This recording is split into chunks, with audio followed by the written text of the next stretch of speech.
അർച്ചന ചേച്ചി, യെസ്. കഴിഞ്ഞ മാർച്ച് 21 ഓർമ്മയുണ്ടോ? ആ ദിവസം ബർത്ത്ഡേ ആണ് എന്ന് എനിക്ക് പറയാൻ പറ്റും, കാരണം അതൊക്കെ നേരിൽ കണ്ട ഒരാളാണ് ഞാൻ. ആ ഒരു ദിവസം, അതിനുശേഷമുള്ള ദിവസങ്ങളൊക്കെ ഒന്ന് ഓർത്തെടുക്കാൻ പറ്റുമോ? ഓർമ്മയുണ്ടോന്ന് ഇങ്ങനെ മറക്കും എൻ്റെ പീയൂഷ്. ആം, ആ ഒരു വയസ്സ്, പുതുജന്മത്തിൻ്റെ ഒരു വയസ്സ്. അതുകൊണ്ട് തന്നെയാണ് അതെന്ന് വെച്ച് കഴിഞ്ഞാൽ അന്നത്തെ ദിവസം പീയൂഷിന് ഓർമ്മയുണ്ടോ? ഞാൻ എനിക്ക് വിളിക്കാൻ പറ്റണില്ല, എനിക്കൊന്ന് മെസ്സേജ് അയക്കുക, നമുക്ക് നേരത്തെ പോവാം എന്ന് പറയുന്നു. അതെ അതെ, ഞാൻ വരാമെന്ന് പറഞ്ഞപ്പോൾ നമുക്ക് കുറച്ച് നേരത്തെ പോയാലോ എന്ന്. നമ്മൾ 8 മണിയെന്നോ പറഞ്ഞേ, 8 മണിക്ക് വന്നാൽ മതി മറ്റോ പറഞ്ഞിരുന്നു. അപ്പം എനിക്ക് തോന്നുന്നു ഞാൻ 5 മണിയായപ്പോഴും കണ്ട് ഞാൻ മെസ്സേജ് അയച്ചു നമുക്ക് നേരത്തെ പോവാം. കാരണം കുറച്ചുകൂടെ താമസിച്ചിരുന്നെങ്കിൽ അറിയാമായിരുന്നല്ലോ എങ്ങനെയായിരുന്നു എന്നുള്ളത്. അപ്പം ഒരു വർഷം എങ്ങനെ പോയി എന്ന് ചോദിച്ചാൽ വളരെ സംഭവബഹുലമായിട്ട് പോയി. പുതുജന്മത്തിൽ ഇങ്ങനെ പിച്ച വെച്ച് ഇങ്ങനെ നിൽക്കുന്നു. സത്യം പറഞ്ഞാൽ ഞാനിവിടെ വന്ന് നോക്കിയപ്പോൾ തന്നെ, കാരണം വണ്ടിയിലോട്ട് കയറുമ്പോൾ തന്നെ ഒരു ബോധമില്ലാത്ത ഒരാളെ പോലെയായിരുന്നു. വന്ന് വണ്ടി കയറുന്നു, എനിക്കൊന്നും ഓർമ്മയില്ല. എന്ന് വെച്ച് കഴിഞ്ഞാൽ എനിക്ക് ആകെ ഓർമ്മയുള്ളത്, ഞാൻ നിന്നോടത് പീയൂഷിനോടത് പറയണു. അത് പറഞ്ഞു കഴിഞ്ഞിട്ട് എന്നെ സഞ്ജു വിളിച്ചിട്ട് പറയുന്നു, നീ എന്താണ് ഡോക്ടറോട് പറയേണ്ടതെന്നുള്ളത് ടൈപ്പ് ചെയ്ത് വെക്കുക എന്ന് പറയുന്നു. എന്താണ് ടൈപ്പ് ചെയ്തതെന്നൊന്നും എനിക്ക് ഓർമ്മയില്ല. പിന്നെ അവിടെ ചെല്ലുമ്പോൾ എല്ലാവരും ഇങ്ങനെ എന്താ പറയുക, പറ എന്ന് പറയുമ്പോൾ എനിക്ക് പറയാൻ പറ്റാത്തതിൻ്റെ ഒരു വെപ്രാളം. എനിക്കൊന്നും പീയൂഷ് അത് വിറ്റ്നസ് ചെയ്തെന്ന് തോന്നുന്നു. പിന്നെ അവർ പലതും കൊണ്ടുവെക്കാൻ പോയപ്പം എല്ലാവരും മാറി നിൽക്കും, എനിക്ക് അച്ഛൻ വേണം, അച്ഛനോട് വന്ന് പുറന്തടവ്. അപ്പം അങ്ങനെ അതാണ് എനിക്ക് ലാസ്റ്റ് ഓർമ്മയുണ്ട്. പിന്നെ ഉള്ളതെന്ന് വെച്ച് കഴിഞ്ഞാൽ അവർ പെട്ടെന്ന് ആ എമർജൻസി റൂമിൽ നിന്ന് മാറ്റിയിട്ട് വെന്റിലേറ്ററിൻ്റെ ആ ഒരു സപ്പോർട്ട് തരുന്നിടത്തോട്ട് കൊണ്ടുപോയപ്പോൾ ഞാൻ വീണ്ടും ഡോക്ടറെ ഷൗട്ട് ചെയ്തു എന്ന് തോന്നുന്നു. എനിക്ക് അതൊരു വളരെ വേഗമായിട്ടാണ് ഒരു ഓർമ്മ വെച്ച്, അത്ര ക്ലിയർ അല്ല ഓർമ്മ. എന്നാലും എന്താ പറയുക, ആ ദിവസം സത്യം പറഞ്ഞു കഴിഞ്ഞാൽ ആ ദിവസം ഇപ്പോഴും ഓർക്കുമ്പോഴാണെങ്കിലും ഞാൻ കുറച്ചൊന്ന് തളർന്നു പോകും. കാരണം ആ ദിവസമല്ല, ആക്ച്വലി പർട്ടിക്കുലർ രാത്രി നമ്മളിങ്ങനെ അതെ പീയൂഷ് അതിന് കുറച്ച് ദിവസം മുന്നേ പറഞ്ഞു നമുക്ക് പോവാം എന്നൊക്കെ പറഞ്ഞിട്ടും ഞാൻ പറഞ്ഞു വേണ്ട, നമുക്ക് ഹോൾഡ് ചെയ്യുക, ആദ്യയുടെ പരീക്ഷ നടക്കുന്നു എന്നൊക്കെ ഇങ്ങനെ പറഞ്ഞ് മാനേജ് ചെയ്യാമെന്ന് പറഞ്ഞപ്പോഴും എന്താവശ്യം ഉണ്ടെങ്കിലും ഞാനിവിടെ ഉണ്ട്, ഷാൻചേട്ടനും പറഞ്ഞിട്ടുണ്ടെന്ന് പറഞ്ഞിങ്ങനെ നിൽക്കുന്നതെന്ന് പറഞ്ഞപ്പോഴും ഞാൻ വിചാരിച്ചു വേണ്ട, മാനേജ് ചെയ്തു. പക്ഷെ ആ രാത്രി സർവൈവ് ചെയ്യുമെന്ന് വിചാരിച്ചില്ല. അല്ല, എന്നോട് പറഞ്ഞായിരുന്നല്ലോ, ഇപ്പോൾ ഹോസ്പിറ്റലിൽ പോകണം എന്ന് പറഞ്ഞപ്പോൾ തന്നെ സാറിനെ വിളിച്ച് പറഞ്ഞു, ഷാൻസാറിനെ വിളിച്ച് പറഞ്ഞപ്പോൾ പറഞ്ഞ് എന്താവശ്യം ഉണ്ടെങ്കിലും പോകണം, അവിടെ നിന്നോണം, ഹോസ്പിറ്റലിൽ തന്നെ നിൽക്കണമെന്ന് സാർ എന്നോട് പ്രത്യേകം പറയുകയും ചെയ്തു. അപ്പോൾ അത് ഞാൻ തലേദിവസം തന്നെ നമുക്ക് പോകാമെന്ന് പറഞ്ഞു. പക്ഷെ അന്നേരം പറഞ്ഞു വേണ്ട, അടുത്ത ദിവസത്തേക്ക് പോകാമെന്ന് പറഞ്ഞ് ഇങ്ങനെ മാറ്റി വെക്കുമായിരുന്നു. അതിന് കാരണം എന്ന് വെച്ച് കഴിഞ്ഞാൽ അതിനൊരാഴ്ച മുന്നെയാണ് ഞാൻ ഹോസ്പിറ്റലിൽ നിന്ന് ഡിസ്ചാർജ് ആയിട്ട് വന്നത്. ഒരു 10 ദിവസം അവിടെ അഡ്മിറ്റ് ആയിട്ട് വന്നതേ ഉള്ളൂ. അതായത് മോളുടെ പരീക്ഷ തുടങ്ങുന്ന ദിവസം ഞാൻ അഡ്മിറ്റായി. ഇത് എന്താ വെച്ച് കഴിഞ്ഞാൽ ഒരു കോയിൻസിഡൻസ് എന്ന് പറഞ്ഞു കഴിഞ്ഞാൽ മോളുടെ പരീക്ഷ തുടങ്ങുന്ന ദിവസം ഞാൻ അഡ്മിറ്റായി, 10 ദിവസം കഴിഞ്ഞ് തിരിച്ചു വന്നു. വീണ്ടും പോയത് അവളുടെ എക്സാം തീരുന്ന ദിവസം. അപ്പം എൻ്റെ മനസ്സിലെന്ന് പറഞ്ഞു കഴിഞ്ഞാൽ അവളുടെ എക്സാം നടക്കുന്നു, പിന്നെ അച്ഛനും അമ്മയും കുറച്ച് സ്ട്രഗിൾ ചെയ്യുന്നു, അതിലെല്ലാം ഉപരി സഞ്ജുവിന് ലീവ് കിട്ടാതെ സ്ട്രഗിൾ ചെയ്യുന്നു. ഓൾറെഡി ഒരു 10 ദിവസം 12 ദിവസം വന്ന് പോയിട്ടേ ഉള്ളൂ. വീണ്ടും ലീവ് എടുക്കുക എന്ന് പറഞ്ഞു കഴിഞ്ഞാൽ അപ്പം എൻ്റെ ബാക്ക് ഓഫ് ദ മൈൻഡിൽ ഞാൻ എന്നെക്കുറിച്ച് ചിന്തിക്കുന്നതിന് പകരം എൻ്റെ ചുറ്റും നിന്നവരെ കുറിച്ച് അവരെന്തുമാത്രം സ്ട്രഗിൾ ചെയ്യാൻ പോകുന്നു എന്നുള്ളതാണ് ഞാൻ ചിന്തിച്ചത്. അപ്പോൾ പക്ഷേ ഈ പറഞ്ഞ പോലെ അത് ഭയങ്കര റിസ്ക് ആയിരുന്നു. അത് ആക്ച്വലി റിസ്ക് ആയിരുന്നു. അതിന് വേറൊരു കാരണം എന്ന് പറഞ്ഞു കഴിഞ്ഞാൽ എനിക്കത് ഒരു ദിവസം കൂടെ ഡിലേ ചെയ്തിരുന്നെങ്കിൽ ഒരു പക്ഷേ നമ്മൾക്ക് ഇല്ല എനിക്ക് തോന്നുന്നില്ല അവർക്ക്. കാരണം എന്നെ അവിടെ കൊണ്ട് ചെല്ലുമ്പോൾ ഇതൊക്കെ ഞാൻ ലേറ്റ് ആയിട്ടാണ് അറിയുന്നത്. കാർബൺ ഡൈ ഓക്സൈഡ് ഒക്കെ ഇത്ര ലെവൽ, അത് എനിക്ക് 70-ഓ 80-ഓ അത്രയും കണ്ട് ആയിട്ട് എലവേറ്റ് ആയിപ്പോയി. അപ്പം ഞാനിപ്പോഴും ചിന്തിക്കുന്നത് ആ ഒരു ലെവലിൽ ഞാൻ സർവൈവ് ചെയ്തെങ്കിൽ ആയുസ് ഉണ്ടെന്നേ പറയാൻ പറ്റുള്ളൂ. കാരണം എൻ്റെ മാർച്ച് എന്ന് പറയുന്ന ആ ഒരു മന്തിന് ഭയങ്കര ഇമ്പോർട്ടൻസ് ഉണ്ട്. 2020 മാർച്ചിൽ ലോക്ക്ഡൗൺ വന്നു കഴിഞ്ഞപ്പം ലോക്ക്ഡൗണിൽ എനിക്ക് ഡിപ്രഷനും അങ്ങനെയുള്ള കാര്യങ്ങളും ഒക്കെ വന്ന് ഞാൻ പെട്ടുപോയി. മാർച്ചിലല്ല, ആ സമയം മുതൽ അങ്ങോട്ട് 2021 മാർച്ചിലാണ് എനിക്ക് ന്യൂമോണിയ വന്ന് ഞാനൊരു 15 ദിവസം ഹോസ്പിറ്റലിൽ അഡ്മിറ്റ് ആവുന്നത്. അതും അന്നേരമാണ് ലങ്സ് കൊളാപ്സായി. അപ്പോൾ എനിക്ക് തോന്നുന്നു ആ ഒരു സമയത്താണ് നമ്മൾ ആദ്യമായിട്ട് വീഡിയോ ചെയ്യുന്നത്. അത് കഴിഞ്ഞിട്ടുള്ള ഒരു സമയത്താണ് വീഡിയോ ചെയ്യുന്നത്. 2022 മാർച്ചിലാണ് എനിക്ക് ട്യൂമർ ഉണ്ടെന്ന് അറിയുന്നത്.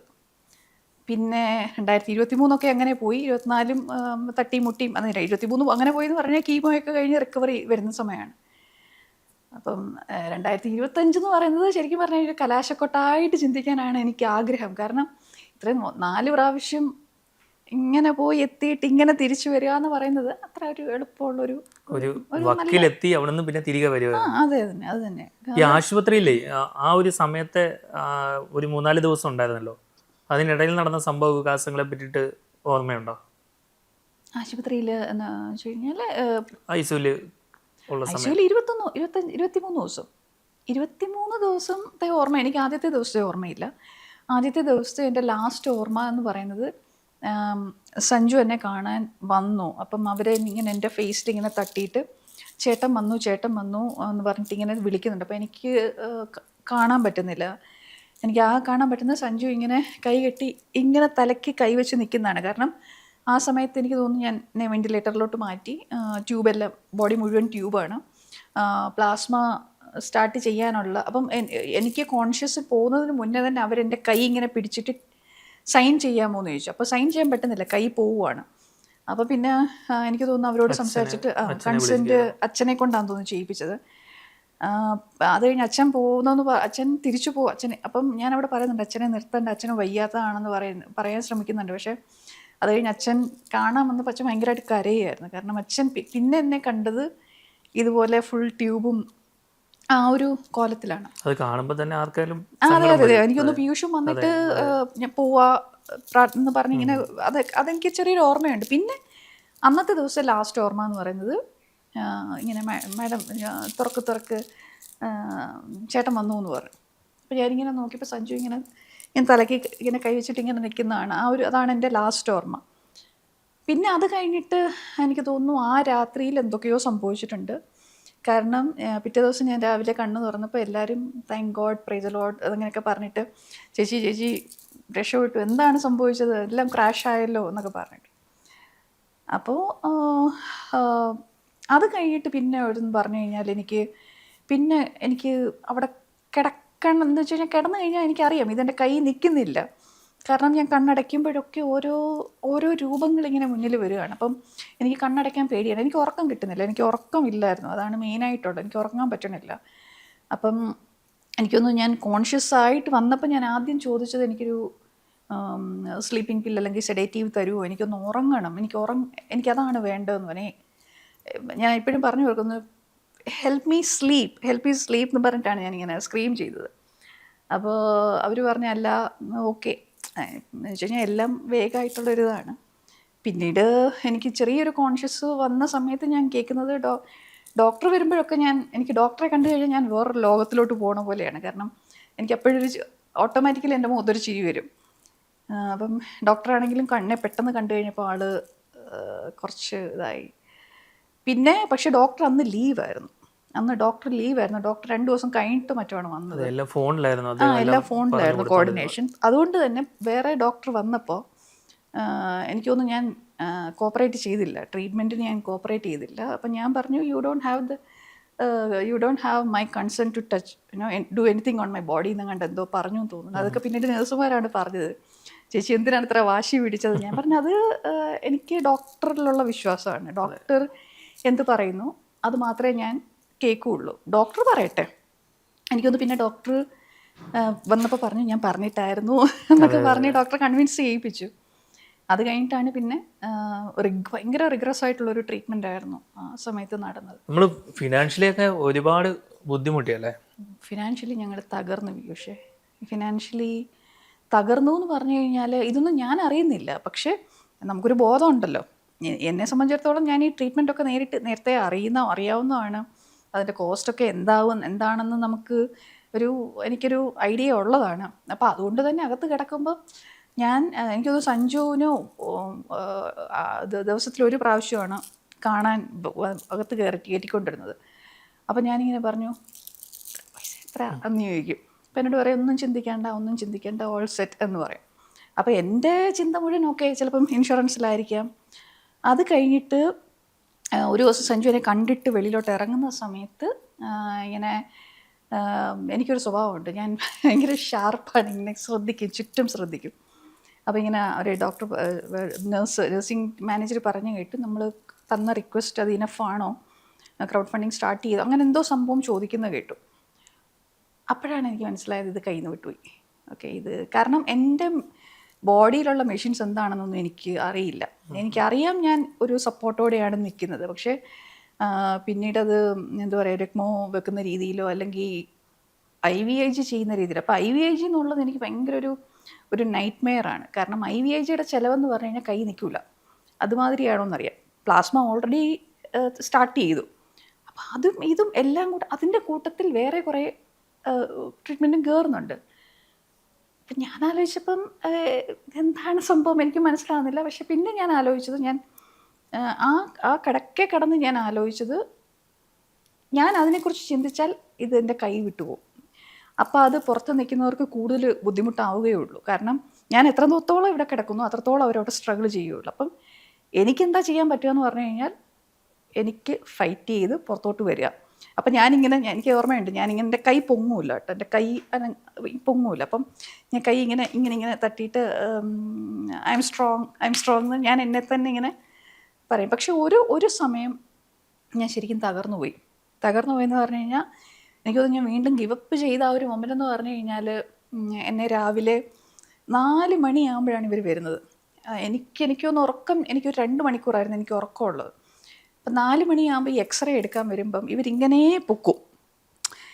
പൊക്കിയിട്ട് മറ്റേ ആ സാധനം അടിയിൽ വെച്ചിട്ട് എക്സ്റേ എക്സ്പോസ്ഡ് എന്ന് പറഞ്ഞാൽ എല്ലാവരും ഓടും.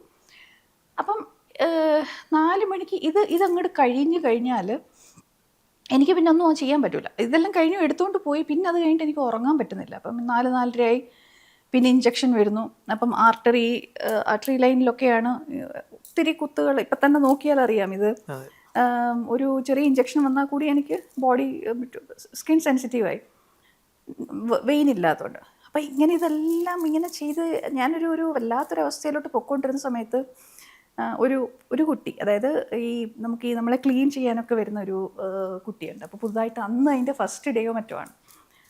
അപ്പം അത് എന്നെ ഇങ്ങനെ നോക്കിയിട്ട് പറഞ്ഞു,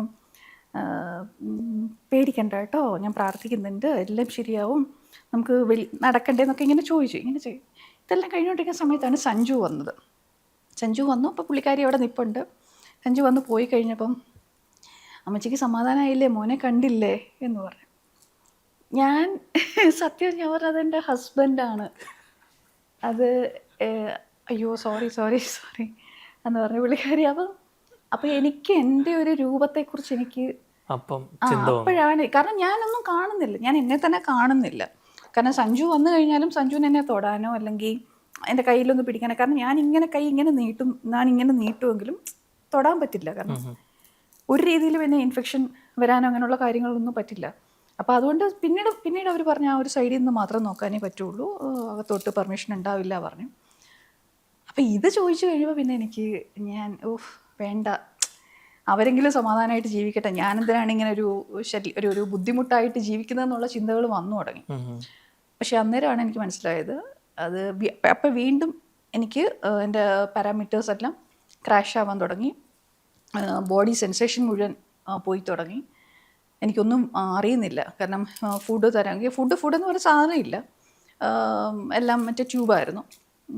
ഏറ്റവും കൂടുതൽ എനിക്ക് പെയിൻ വന്നതും, അല്ലെങ്കിൽ ഞാൻ ഭയങ്കരമായിട്ട് ഇതിൽ കൂടുതലൊന്നും ഇല്ല എന്ന് ചിന്തിച്ചത് എനിക്ക് ആ സെൻട്രൽ ലൈനിൽ കൂടെ ഒക്കെയുള്ള ഒരു ട്രീറ്റ്മെൻറ്റൊക്കെ വന്നപ്പോഴാണ്. കാരണം അത് ഭയങ്കര പെയിൻഫുള്ളായിരുന്നു. അപ്പോൾ ഇത് മാത്രമല്ല, ബോഡിയിൽ എവിടെയൊക്കെ നീഡിൽ തൊട്ടിട്ടുണ്ട്. എനിക്കൊന്ന് അവസാനം അനസ്തീഷ്യ ഡോക്ടർ പറഞ്ഞു, ഇനിയും പുള്ളിക്കാരി ഇങ്ങനെ പിടിച്ചേക്കാണ്. എന്നിട്ട് പറഞ്ഞു, ഇനിയും പറ്റിയില്ല എന്നുണ്ടെങ്കിൽ കാലയിൽ ഇടേണ്ടി വരും എന്ന് പറഞ്ഞു. ദൈവമേ ഇതെന്താണ്. അപ്പോൾ പിന്നെ എനിക്ക് വാശിയായി, കാരണം എനിക്ക് ഇവിടെ നിന്ന് ഇറങ്ങിയേ പറ്റുള്ളൂ, എങ്ങനെയെങ്കിലും ഇറങ്ങിയേ പറ്റുള്ളൂ. കാരണം ഫിനാൻഷ്യലി നമ്മൾ നല്ലപോലെ തകർന്നു. എനിക്ക് മനസ്സിലായത് ഞാൻ പിന്നീടാണ് മനസ്സിലായത്. കാരണം അതുവരെ സഞ്ജു എന്നോട് ഇപ്പോഴും പറഞ്ഞിട്ടില്ല, പക്ഷേ എനിക്ക് അറിയാം നമ്മൾ നല്ല രീതിയിൽ തകർന്നു.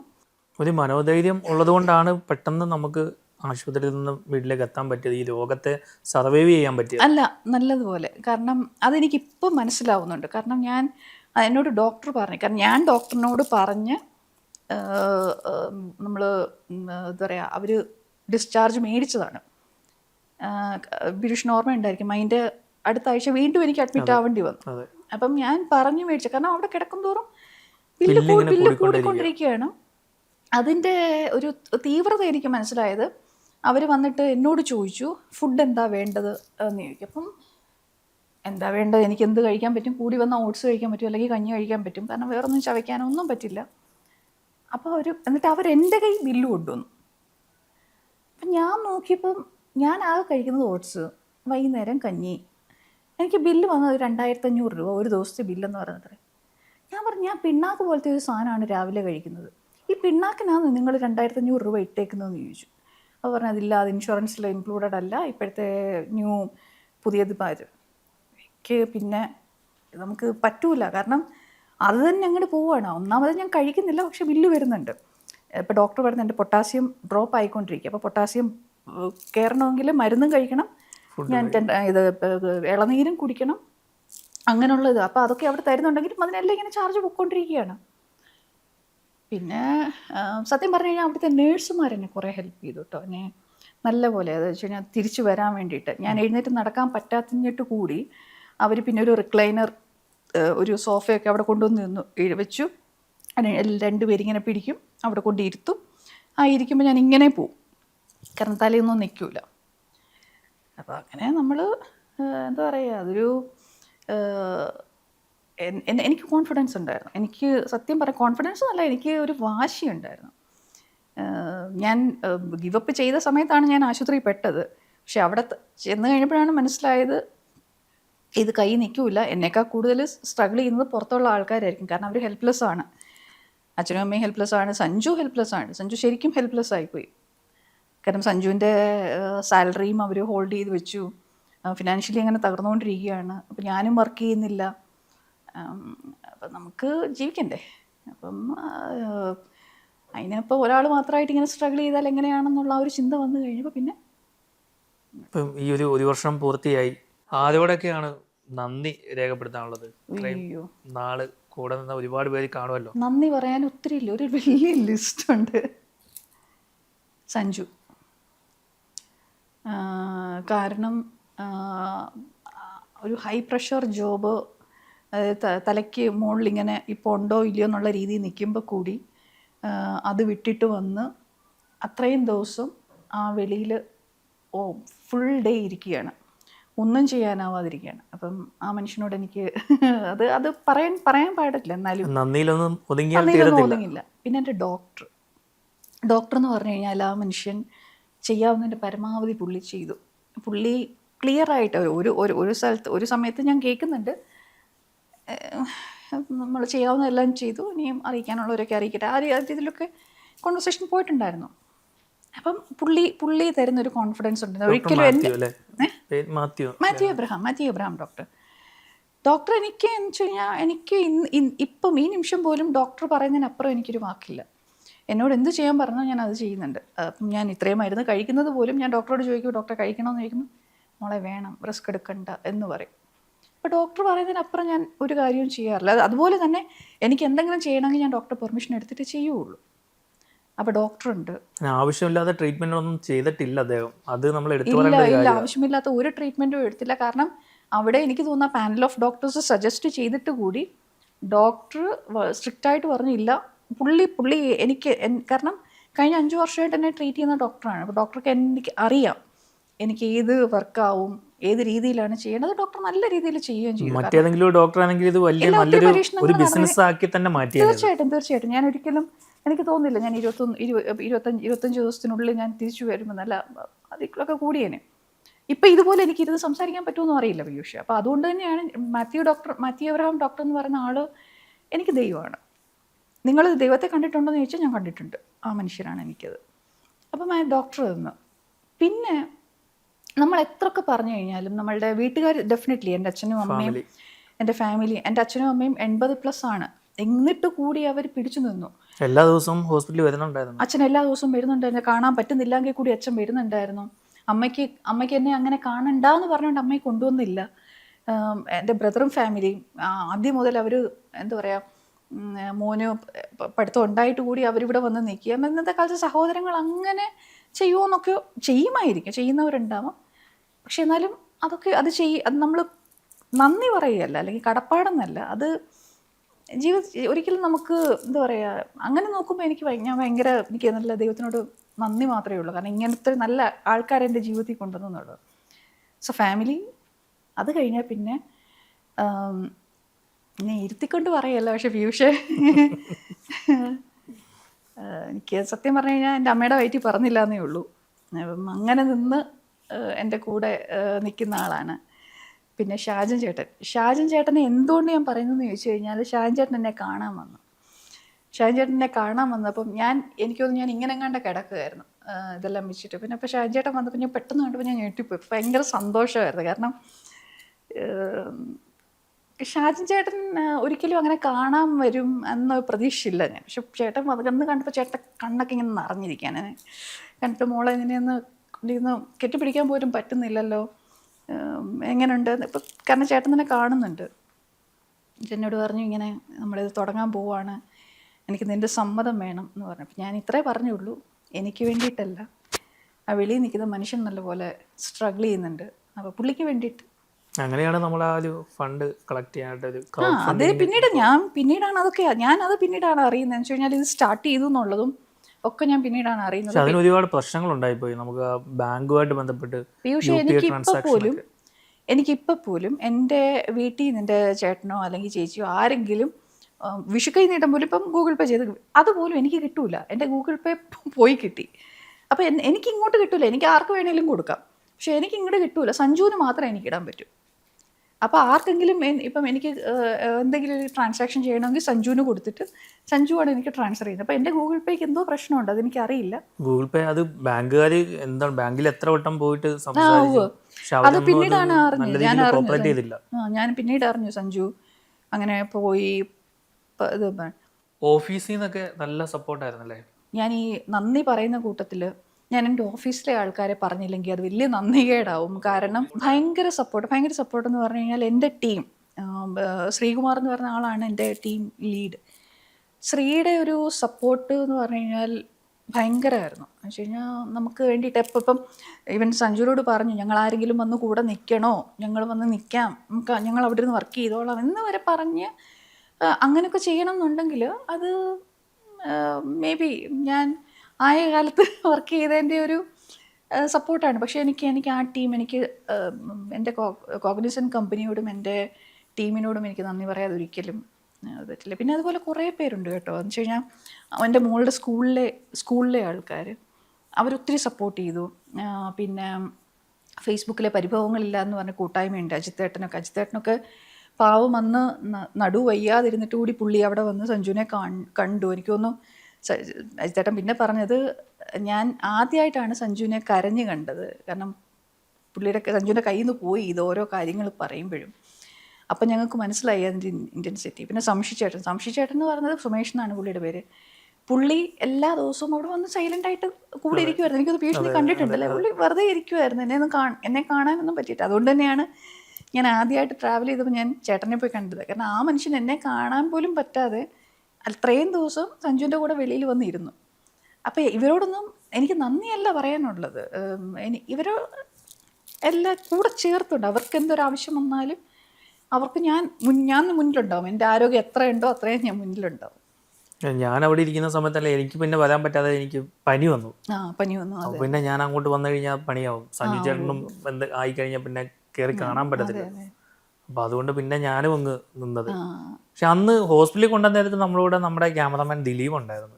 ദിലീപിനെ ഞാൻ സത്യം പറയാൻ എനിക്ക് അന്ന് ദിലീപ് എൻ്റെ കൂടെ ഉള്ളത് എനിക്ക് ഓർമ്മയില്ല. കാരണം എന്നെ കാറിൽ കൊണ്ടുവന്നിട്ട് ഇറക്കുന്നു. പിന്നെ ഞാൻ വന്ന കാറ് ദിലീപ് തന്നെ നമ്മുടെ പുറകിൽ തന്നെ ഉണ്ടായിരുന്നു. ഹോസ്റ്റലിലേക്ക് വന്നായിരുന്നു കൂടെ.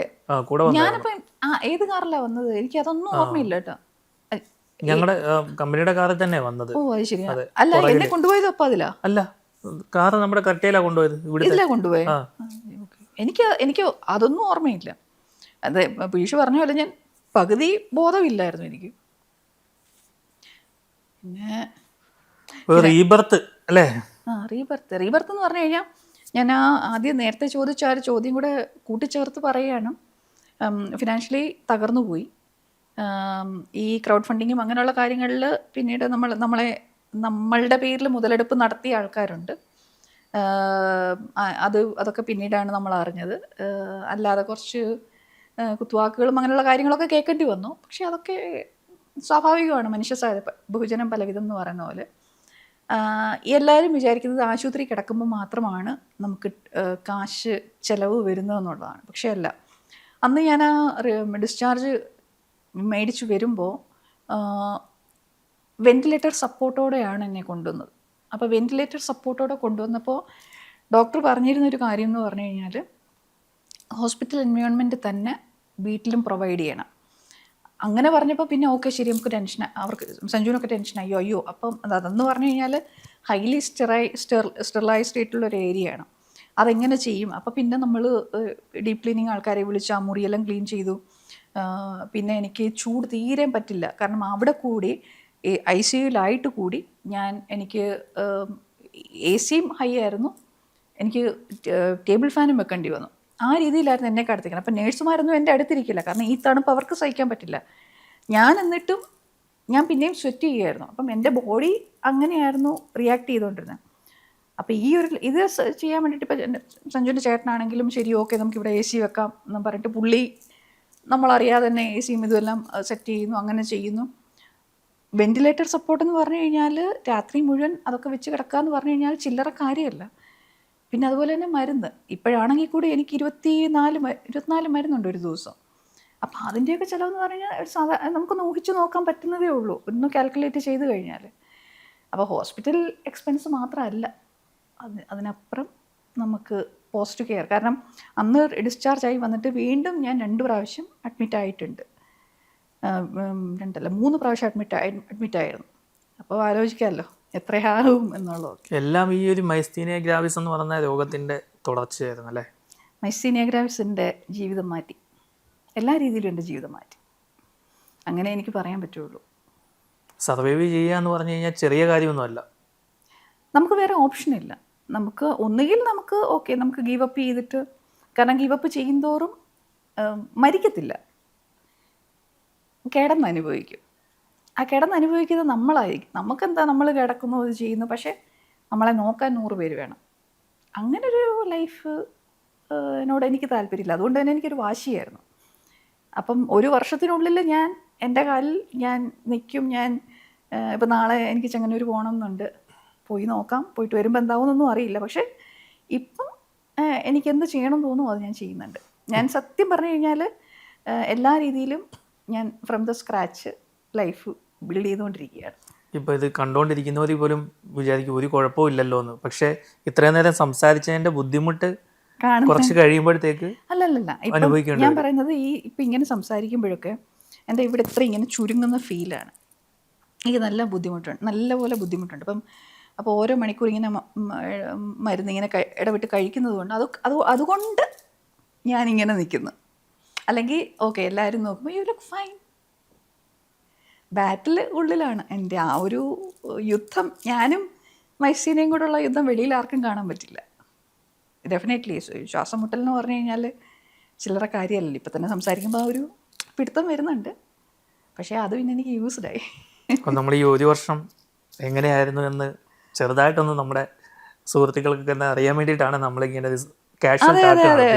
അല്ല സത്യം അല്ല, എനിക്ക് എല്ലാവരോടും എനിക്കൊന്നു ഞാൻ ക്യാമറയെ നോക്കി അത് പറയാം. എനിക്ക് എൻ്റെ കൂടെ നിന്ന് എനിക്ക് വേണ്ടി പ്രാർത്ഥിച്ച എല്ലാ ആൾക്കാരോടും, അത് മറുനാടൻ വഴിയാണ് മിക്കവരും അറിഞ്ഞത്. എന്ന് വെച്ച് കഴിഞ്ഞാൽ അന്ന് മുതൽ എൻ്റെ കൂടെ നിന്ന് എല്ലാവരോടും എനിക്ക് ഒരുപാട് സ്നേഹം, ഒരുപാട് നന്ദി, കടപ്പാട് ഒന്നും വാക്കുകളിൽ പറഞ്ഞറിയിക്കാൻ പറ്റുന്നതല്ല.